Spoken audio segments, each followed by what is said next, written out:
If you asked me a year ago, do I think the short-term cash would be a big factor in bringing back Pete Alonso? No, I thought Pete Alonso would have been all about term. But guess what? The term wasn't out there for him, and the Mets knew that. And credit to David Stearns, because knowing the market is a huge part of this job. And you don't ever want to play yourself, is basically what they call it. They were patient. They had to listen to fans chant and yell at them at Amazing Day.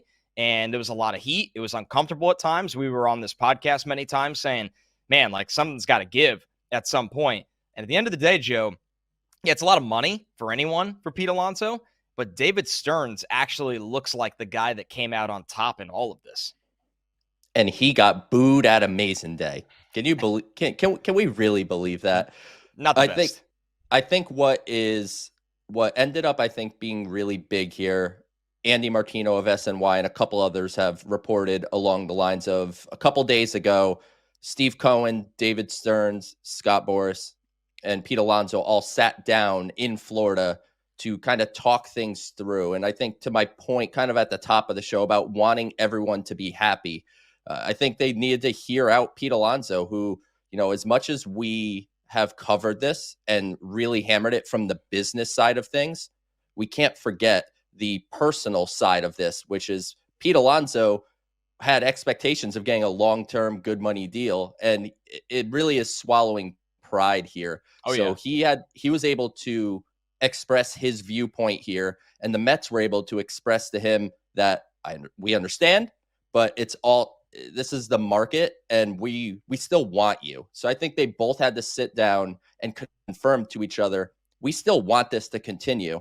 And they were able to come to a good conclusion. And I think Pete Alonso will show up to Port St. Lucie in a good mood, in frankly a motivated mood, because this is betting on himself for a second time, really, after he turned down the 7-158 a couple years ago. And this is betting on himself again. And he has the opportunity for it to pay off in a big way, because you are putting him in a lineup with Francisco Lindor, with Juan Soto, with Mark Vientos, with Brandon Nimmo, with a potentially elevated Francisco Alvarez in 2025. It's just, to me, the perfect fit for this year. And the Mets were able to maintain the term that they ultimately desired.